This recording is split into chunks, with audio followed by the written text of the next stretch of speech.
João Botelho é um ex-aluno da UC, frequentou o curso superior em Engenharia Mecânica e dirigiu o CITAC, Círculo de Iniciação Teatral da Academia de Coimbra.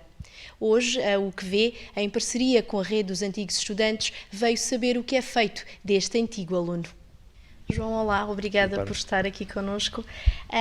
Eu começo por lhe perguntar, se reencontrasse o João Botelho dos tempos da universidade e este lhe perguntasse o que é que vai ser feito de mim em 2011, o que é que lhe respondia? Primeiro ficava cheio de medo, não é? Porque, sei lá, nunca ninguém prevê o futuro. Mesmo quando andei aqui na universidade, em Coimbra, andei cá há 4 anos, nos tempos magníficos, que foram tempos de mudança, não é? De radicais.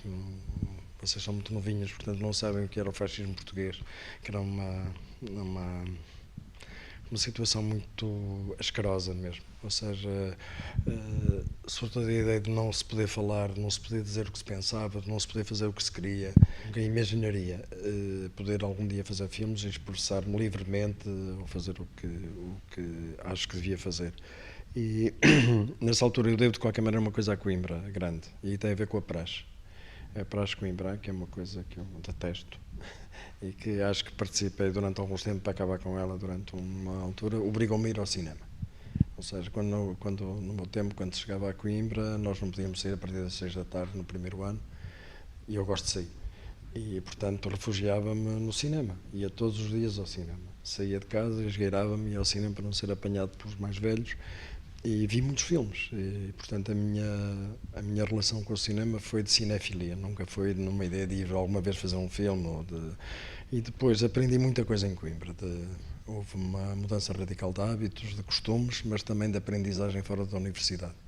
A passagem pela universidade foi um desassossego, então? Foram anos muito agitados, e foram tão agitados, por exemplo, eu acabei num grupo chamado Juscobotismo, porque éramos todos com influência francesa, que é até ao fim. Ou seja, nunca me voltei às aulas depois de 69. Eu tive 2 anos em Coimbra sem ir a uma única aula, que é uma coisa lamentável, mas é verdade. Ou seja, nos 2 primeiros anos era muito bom aluno, tinha bolsas da Gulbenkian, etc., mas depois encontrei um modo de aprendizagem diferente da faculdade. E quando eles retrocederam, porque ainda havia fascismo nessa altura, e retrocederam, pediram desculpa e voltou a praxe, eu nunca mais fui. E então passei a fazer uma vida paralela que tinha a ver com o CITAC, com o grupo de teatro, tinha a ver com o Circo de Artes Plásticas, tinha a ver com a aprendizagem de tudo o que não fosse as aulas normais. É evidente que isso fartou-me ao fim de 2 anos, achei que era um desperdício de tempo e mudei para o Porto. Mas foram os anos mais desassossegados e mais extraordinários de mim. Eu tive sorte, porque apanhei o azar de apanhei o Salazar ainda, porque ainda apanhei o Salazar e o fascismo puro e duro, apanhei o liberalismo do Marcelo, apanhei a crise de 69, apanhei o 25 de Abril. Portanto, são coisas que os miúdos hoje quando não têm nada para se confrontar. Hoje vocês têm muito mais informação do que eu. A net informa toda a gente, mas tem uma certa dificuldade de escolha, de rupturas, de haver 2 mundos. Há um império em decadência e o outro ainda não se formou. Sempre teve essa atitude mais ativa que passiva? Sempre. Sempre fui da aprendizagem coletiva, sempre fui das energias dos grupos, e tenho pena que os meus filhotes e os mais jovens não façam um trabalho coletivo.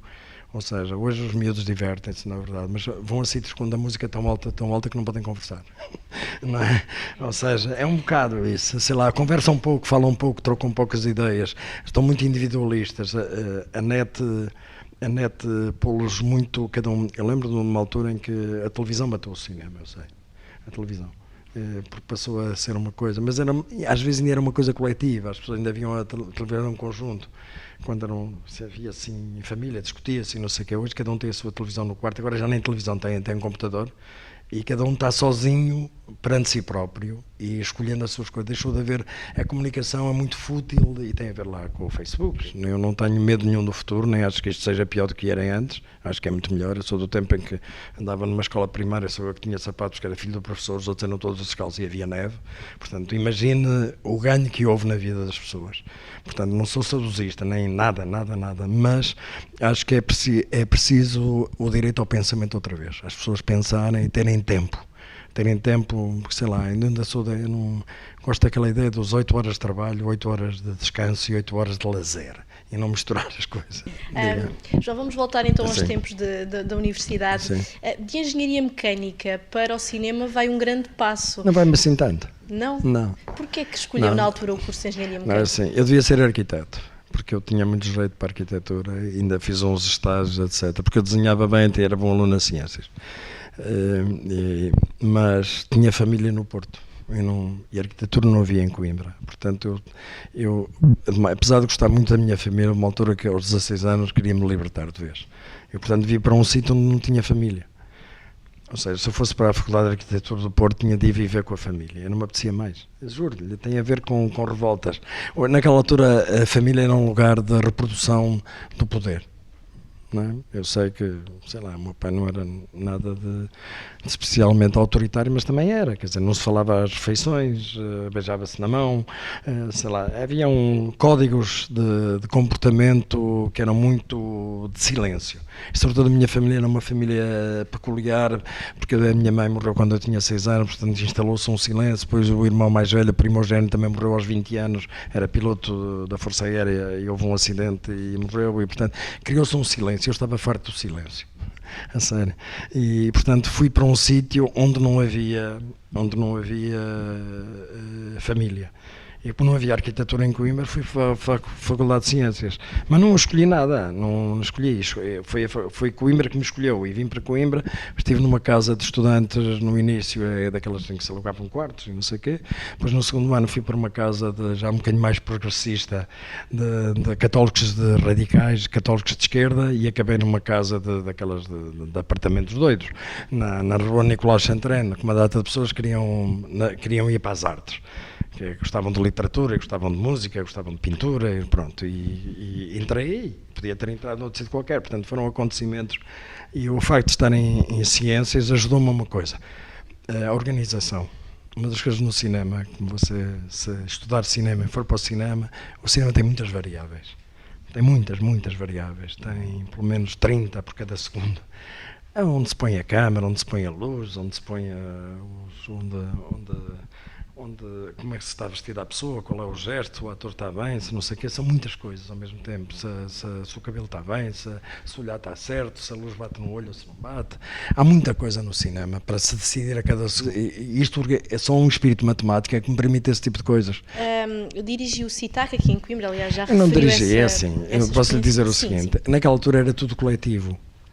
E Coimbra... Não se vê como Não. um diretor do CITAC? Não, lembro-me, como um ativista do CITAC. Ou seja, eu fui ator, eu entrei como miúdo para aqui para o CITAC. E naquela altura havia em Coimbra, eu acho que ainda há agora, havia eleições sucessivas. E acabei na direção do CITAC. Como colegas mais velhos e colegas mais novos, dávamos-nos bem todos.